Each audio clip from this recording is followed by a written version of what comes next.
Now, you said, you've heard it said that, but I say, what do you say regarding murder? You've heard it said regarding murder, but I say, I'm sorry? He who hates his brother. Okay? So, now we're looking at our heart. For the Jew, they were not really correct, but for the Jew, everything was physical. If they had ill will towards somebody, that wasn't any big deal.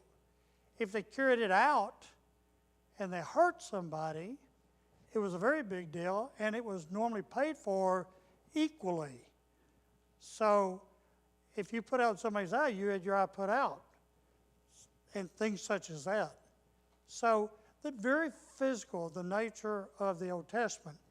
Perhaps not surprisingly, when you think about it, and you say we're doing without slides, and we probably, maybe we'll have slides, maybe not. So have a little bit of problem with the technical difficulties. If you think about where the Jews were in relationship to an understanding of Jesus, this is really part of that, the old law being the schoolmaster to bring us to Christ in preparation for Jesus' coming. There was a development of an understanding, further understanding of God under the Mosaic law. They really were not yet fully prepared to grasp the aspect, the thought of God living within our heart, of His kingdom existing spiritually within our hearts.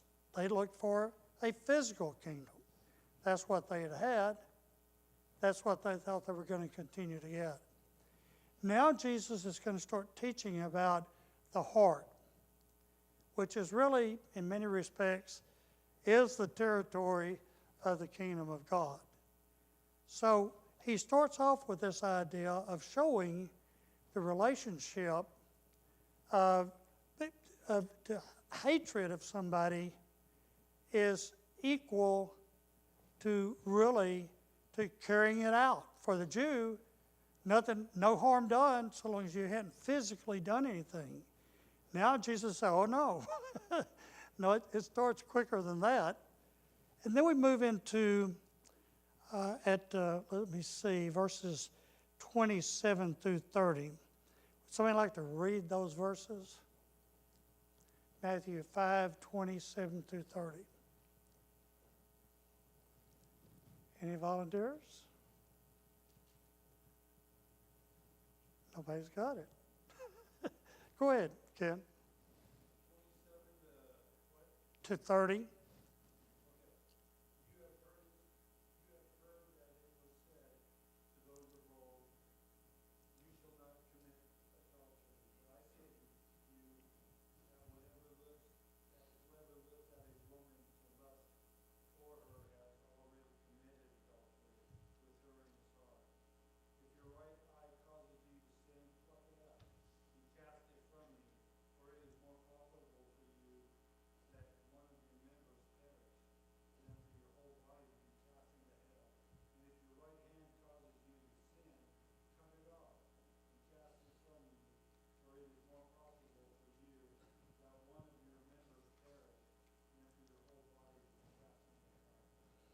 All right, so again, we find a switch. They're used to the idea of adultery. What was done to somebody who committed adultery under the old law? They're stoned to death. Okay? So, again, all physical in nature. Now we're talking about, whoa, time out. If you look at a woman to lust after her, you have committed adultery already in your heart. It goes on. If this lust is such that you can't control it, better to pluck out your eye than to commit sin. Better to cut off your right hand than to commit sin, if that's what it takes to prevent you from sinning. But start thinking at the point of what's in your heart. What's the link, I think the question was, between adultery and looking with lustful intent? What's the link?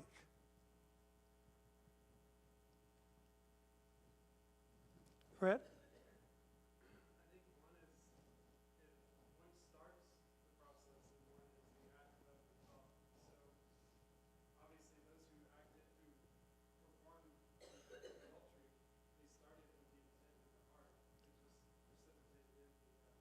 What was the story of David and Bathsheba?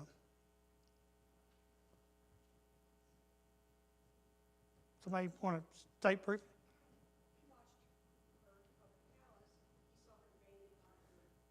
Right.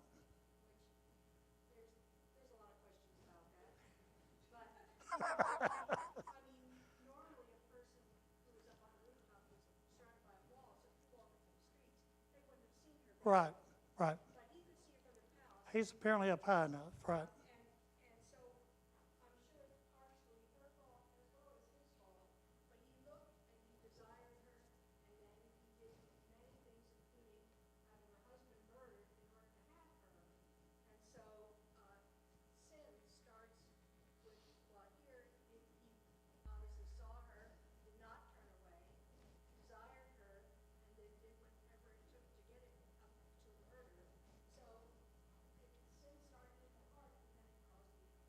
Kind of grows, doesn't it? And really, it kind of started before that. In the spring, when kings go out to battle, this king wasn't out to battle. He was taking it easy, I suppose.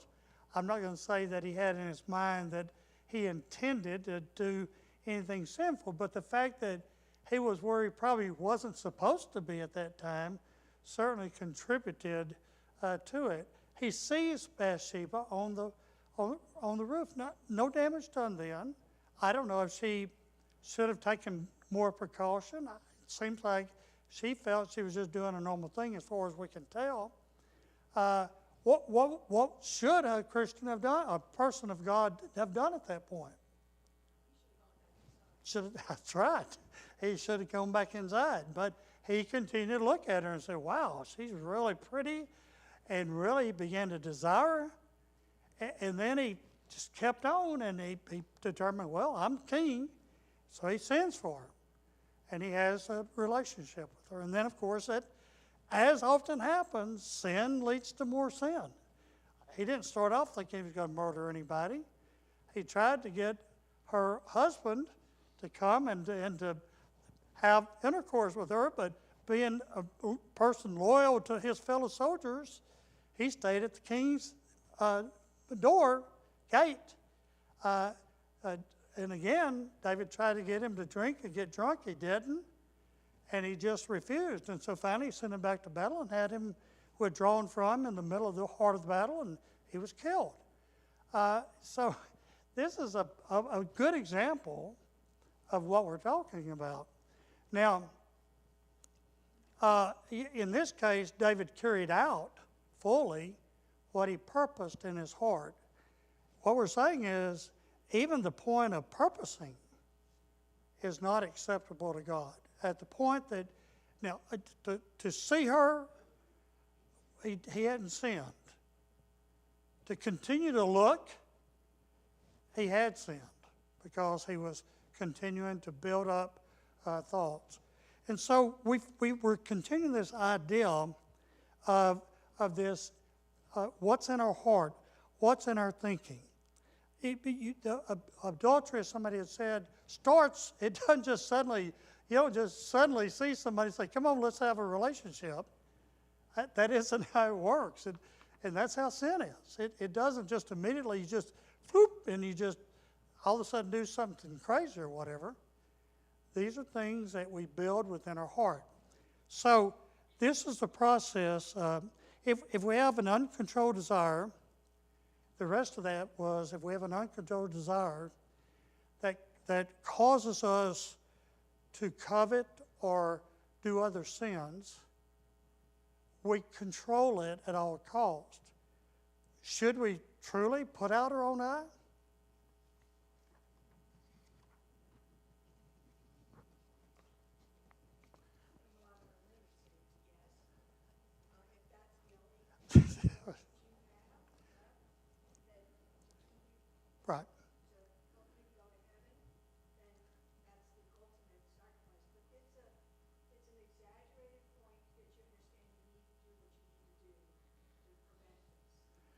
and I've been failing to repeat the comments.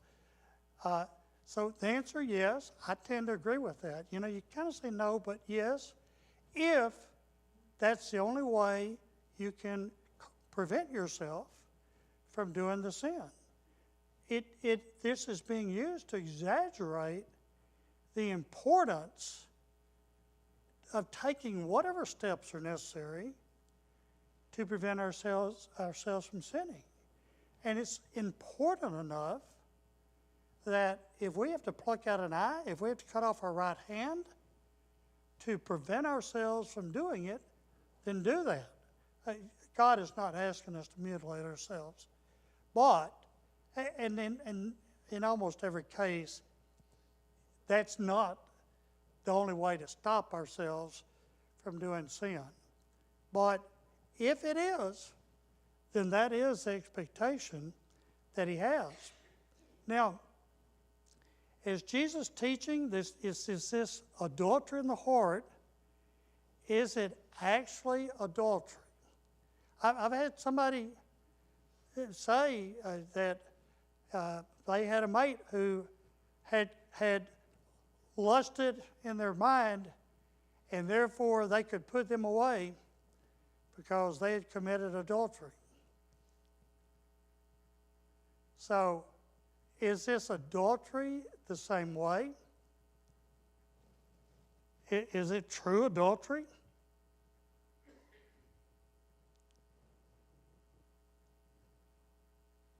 Nobody jumping on that one. It's a hard question, and there's not necessarily a perfect answer. What we do know is it okay for us to lust after somebody else? No. So now we're talking about remedies or necessary remedies. Does the person who has lusted after somebody else, and nobody else knows it, strictly in their mind, do they need to make a public confession to all the congregation? It's a private sin, right? So, in my opinion, it is, on the one hand, it is not the same as a physical adultery, but on the other hand, it is just as terrible in God's sight. But I think maybe the relief from the sin should be able to be obtained by asking God's forgiveness. Adultery is a horrific sin in and of itself. Why do I say that? Why is adultery so terrible? I mean, all sin is terrible, don't get me wrong, but particularly adultery. Rhett, and then, or Debbie, and then Rhett.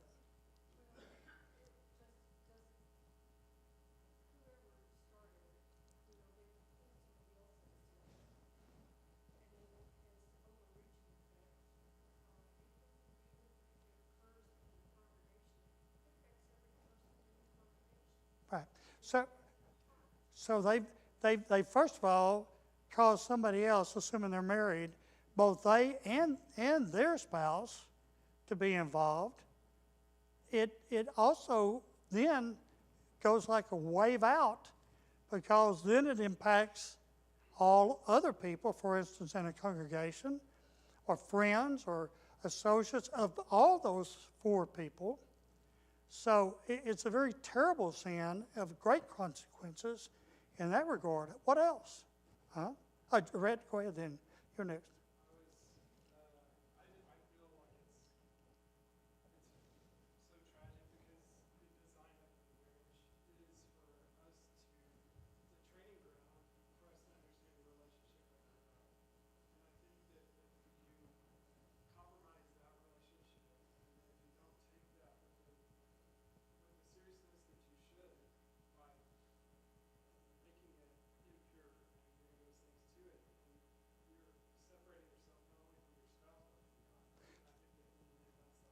So this relationship is somewhat of a training ground to teach us. It's got some parallels to our relationship with God, and if we haven't mastered that relationship with our wife and controlled ourselves, then we're not really in relationship with God either. All right? What else, Jeff?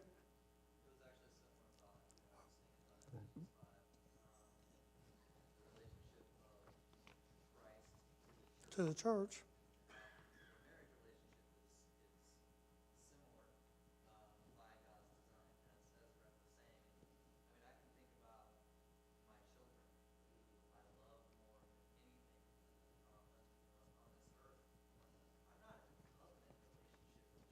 Right.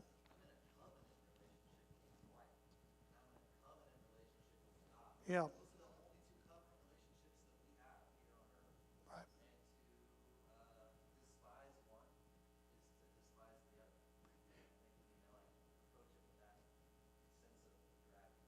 This is a covenant relationship. In some ways, it's even a covenant relationship between husband and wife and God. Uh, but it's certainly we have a covenant relationship with God as well. If we're not going to be faithful in this regard, there's almost the only betrayal worse on this earth is our betrayal of God or of Jesus. I believe. I think I'm accurate in saying that. So there's just, it is the ultimate betrayal, and it has such devastating consequences. Travis?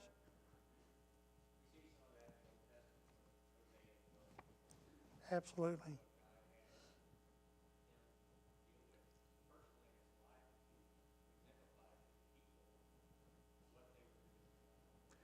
So Hosea had to, actually he married and then was betrayed, and this illustrated, he showed to the people what they were doing to God. This is used as that very parallel that we're talking about, this idea of betrayal. So it's not something inconsequential. It's got tremendous consequence to it. Leonard? I can hear somebody say, you can't go to Walmart in summertime without seeing something that will make you empty. But that is obviously not the same thing as somebody getting online Yeah. and looking for it. Yeah. That's the kind of thing Jesus is talking about here. Neither one of these two statements are original with me, but I like both of them. I think we heard one of them here not too long ago. You don't have to look at everything you see. Yes. And the other one, I don't know who came up with this, but I think I know what they're getting at. Somebody said, you can't keep birds from flying over your head, but you can keep them from building a nest in your hair. Okay. You don't have to, you can look at something and not see. Was that the first one? And then you can have a bird flying overhead. I think everybody heard him because of Leonard's voice. He's a preacher's voice. But you don't have to let them nest in your hair. Throw one more in here. Job 31:1, I think it is. I've made a contract with my eye that I'm not looking for a virgin with lust. Yeah. So it's a lot to do. There are going to be things come in front of us, but are we going to try to keep that? Right. It has a lot to do, like you said, with the heart, but it's a subtle thing, and every man knows it. And frankly, if I agree, almost anywhere you go now, you're going to see people really in improper apparel, something that is sexual, is sensuous. If we cannot help, if we do lust, then we need to stay away from those places. But I agree, you can. Well, I can still get it backwards, but you can look but not see. You don't have to recognize it. Just turn your eyes and keep going. And that's unfortunately the world we live in. It's a world of, and that goes both ways. People think that's just women, but my understanding is it's the other way too. Men can be just as guilty of wearing things that are sensual and sexual in nature, suggestive, that can cause improper thoughts. So we have to guard our hearts, but if we fill our hearts first with the love of God, I think it's going to push a lot of things out. Go ahead, Cody.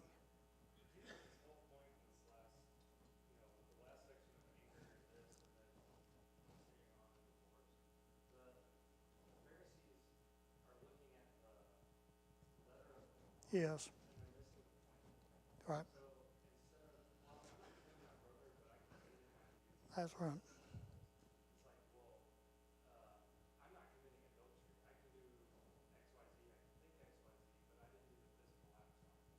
Right. That's right. And that is exactly the whole core of one part of it, is that we the Jews were focused on actual steps, activity, physical things they had done. He wanted our heart. And he goes on in Hebrews, said, my word is planted, I mean, it's in your heart. He expects it to be there. Debbie?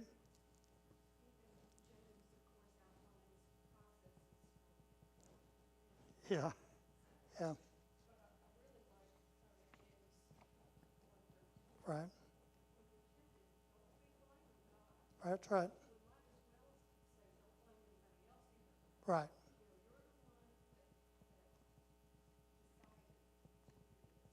In James 1:13, don't blame God. You're tempted of your own lust, okay?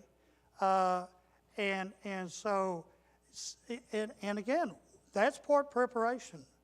A lot of times we prepared our heart to either be tempted or not to be tempted in a pre-preparation. Go ahead, Jeff.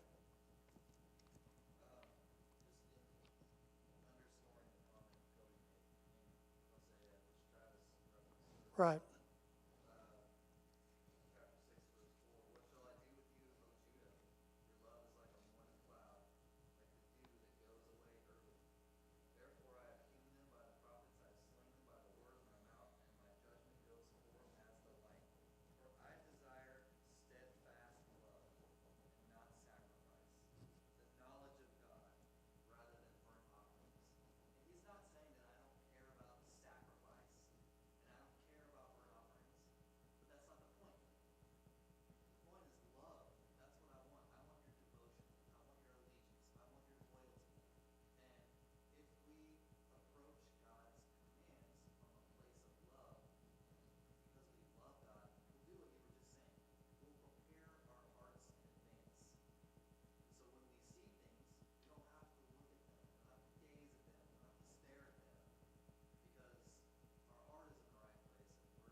Right, and that's a whole lot of, in Hosea, you can pronounce it whatever way.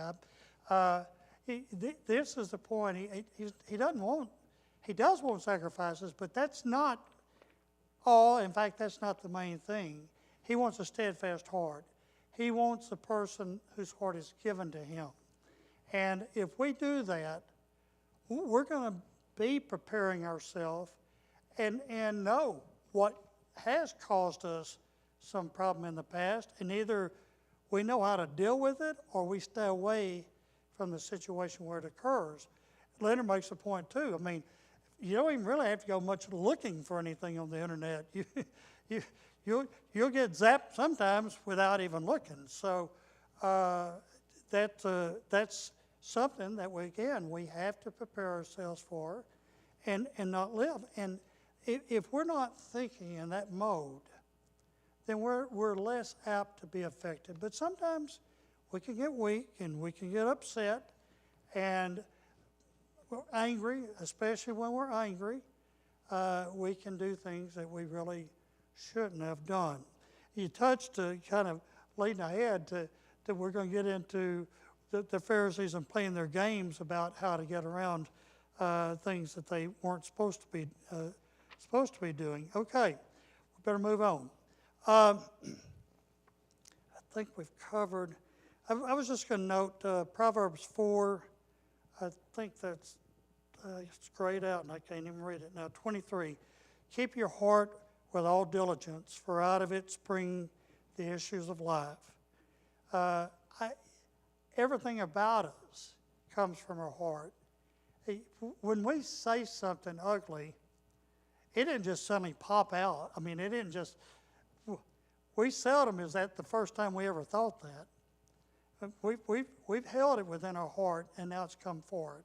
I'm not going to say there absolutely cannot be a time that's not true, but I think that's going to be true most of the time. So one final sort of thought question. We probably have covered it. So, do we have to just withdraw ourselves completely from the world? You know, that's how they did in the first few centuries. You had an ascetic life. I mean, they just went up on a mountaintop or somewhere and had nothing to do with anybody, which is the way that monasteries began, nunneries began. So, is that what we have to do? Just stay away from the world entirely? Go.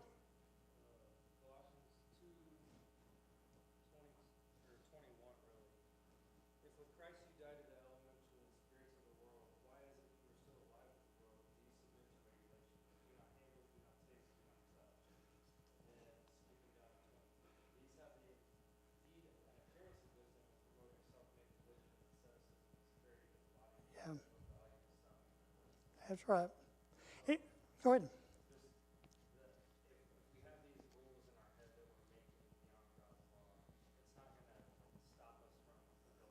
Because we still haven't taken care of the problem. If we're just trying to come up with all these little guidelines and commands and different things, and the ascetic was mentioned there, that's not going to be adequate. He's looking for a heart, Jeff. Already in his class, on the Sermon on the Mount, what did Jesus say about a city on the hill? Yep. About a light. Right. Don't put it under a basket. Nope. No. Right. Go build walls around our lives and our community, try and keep all the bad influences out. We're supposed to go out. That's what Jesus tells his disciples. What does Paul say in the Corinthian letter? He said that, I'm going to paraphrase, and I'm trying to remember the exact, but you cannot be completely out of the world lest you would not be able to influence the world. But you must be in the world, but not of the world. And so this is part of that process. Travis?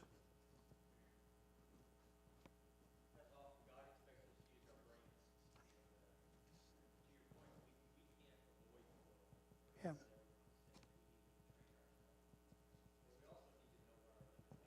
Yeah.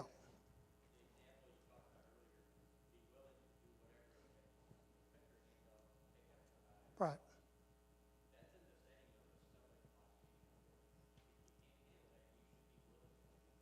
Right. And go ahead. You.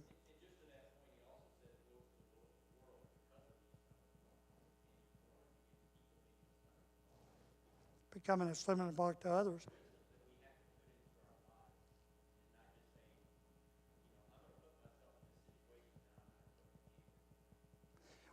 And this is an excellent point, I think, to close this on. We each know ourselves. Some things that may appeal to me may not be anything that's temptation to you at all, and vice versa. We have to know.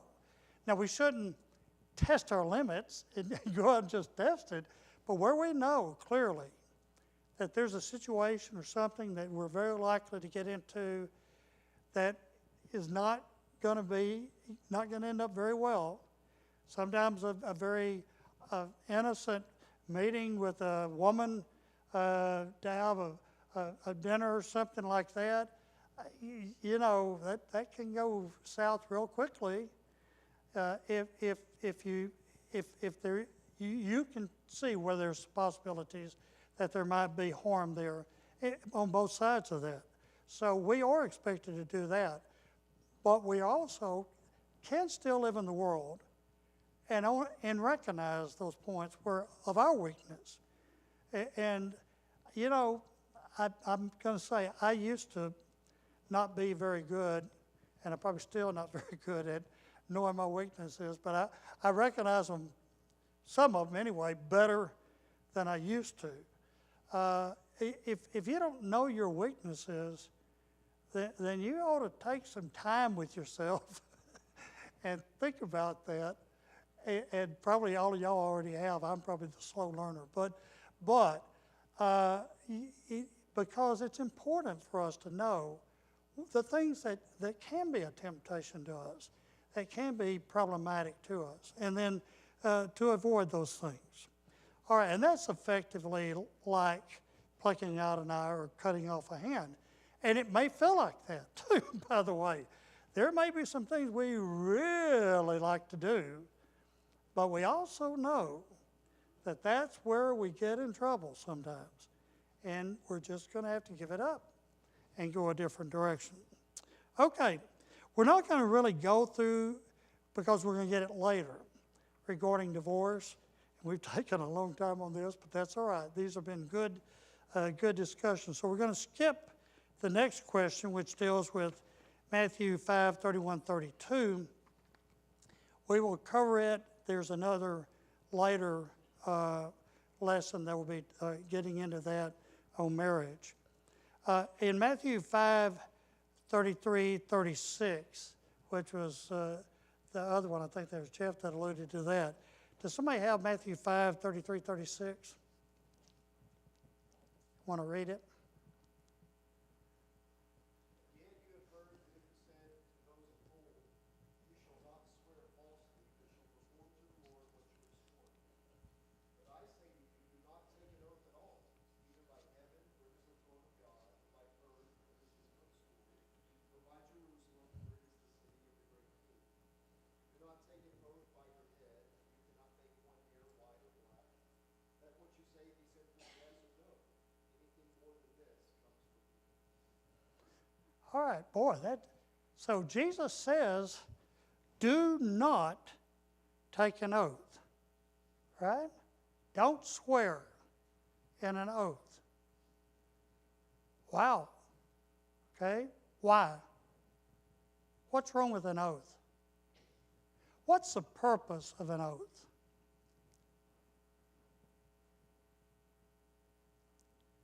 Why do somebody normally swear? Oh, I swear I'll take care of this. I swear I'll do. What are we doing? Yeah, promising, but what else? What? Is it not enough for me to say I'm going to do it? Let your yea be yea, your nay, nay. Okay? So right off the bat it says, you're a person that's not used to fulfilling what they've said they were going to take care of, Jeff. Maybe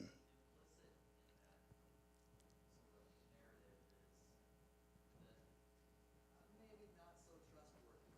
So now I'm gonna say something that hopefully gives you the impression that I really mean what I say this time. And what I think Jesus is talking about here is we need to be people of integrity. It's implying that you're not really that trustworthy, but you promise this time you're going to be. But the minute somebody says, I swear I'll do it, you probably ought to start backing up, because they've already told you that they probably have a reputation for not often doing what they said they were going to do, and so they want to put some added weight to it. Travis, did you have a...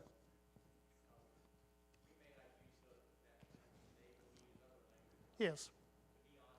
Yeah.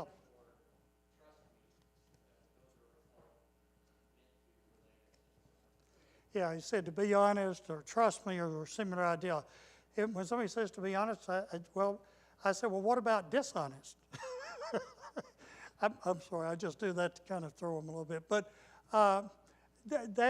this is the thing. I mean, anytime that we're trying to somehow further assert our truthfulness, tells us a little something about ourselves that maybe we're not fully truthful. Lynn? One of the reasons that there's all these examples here of not swearing by heaven or God's throne or Jerusalem or whatever was the Jews of old had a system of, like we would say, I swear on my children's lives.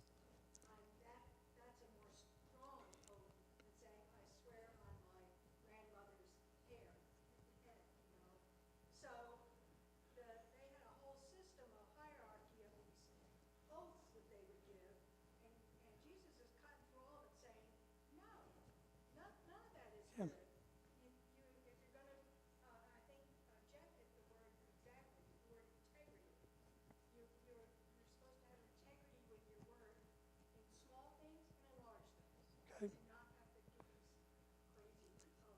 people were very impressed because the Jews had these various structures that various ways. If they swore by this, and well, but if they swore by that, whoa, they really mean it.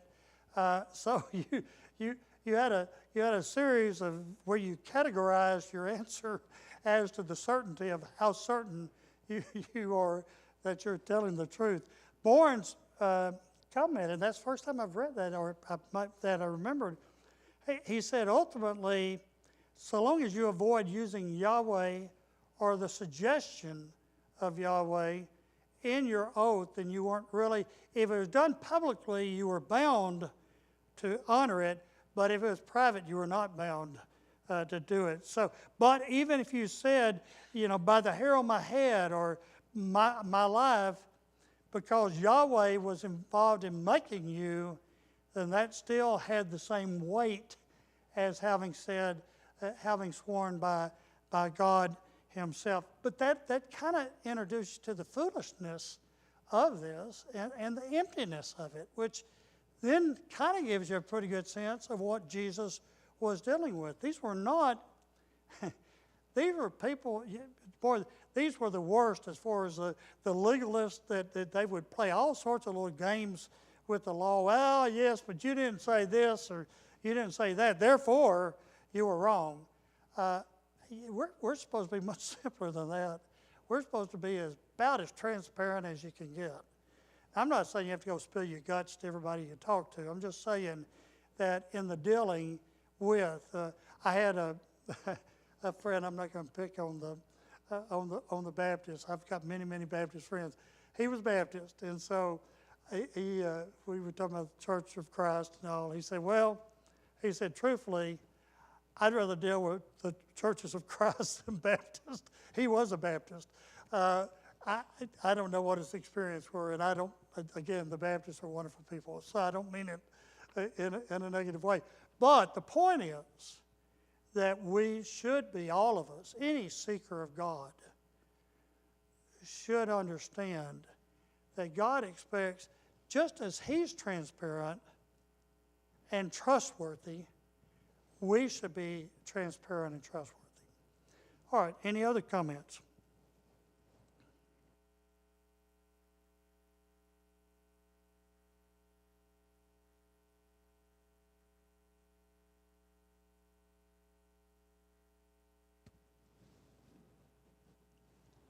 Lost my mic?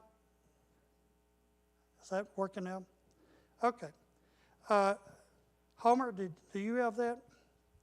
538:42?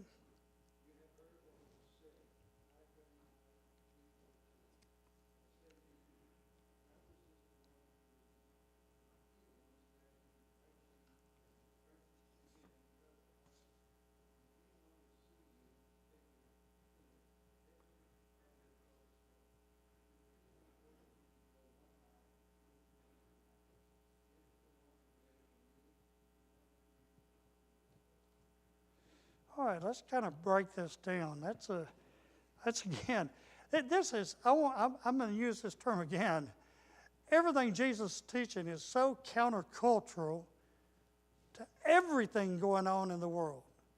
There's nobody talking this way. Are you crazy?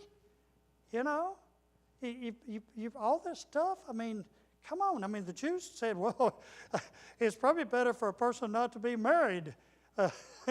Then if that's the case, if you're going to count that as adultery, I just need to, that's for putting away with somebody. At any rate, you finally get to the point where you just say, you just want me to live in an entirely different way. Well, yes, that's right.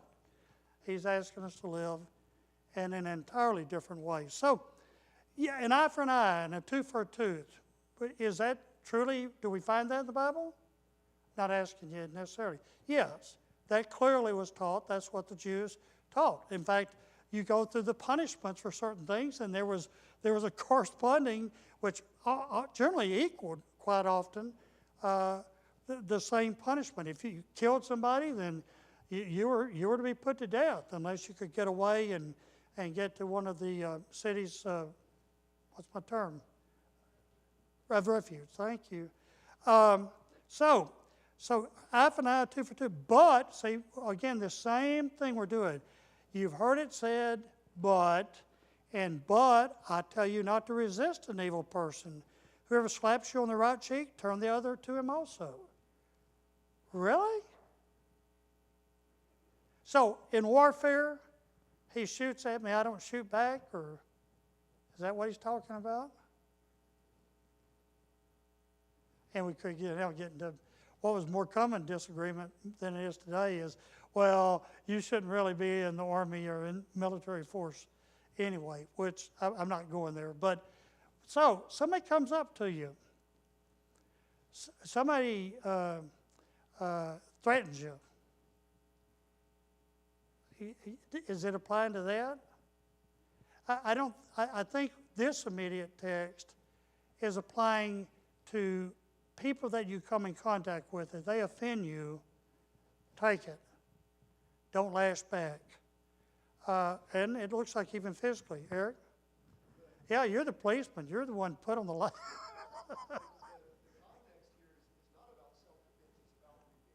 All right, and that's right. That's great.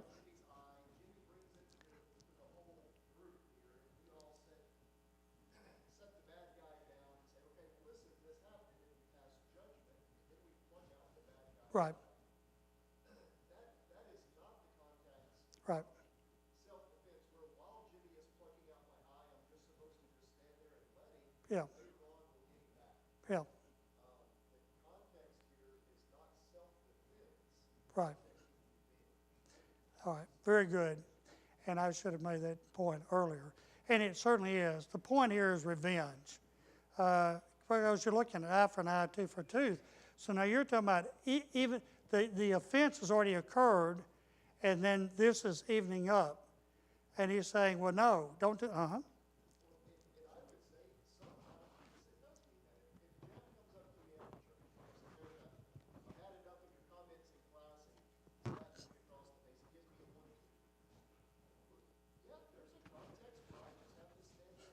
and take it. But if Jeff says, okay, now I'm going to give you the business and I'm just going to keep hitting you over and over and over, well, no, you don't have to just go to the hospital because Jeff got upset. Yeah. And there is a difference between this and self-defense, both for yourself and your family.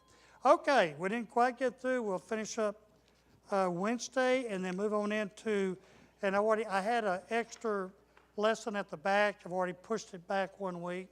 Hopefully we can get back on at some point. We have a short lesson coming up, so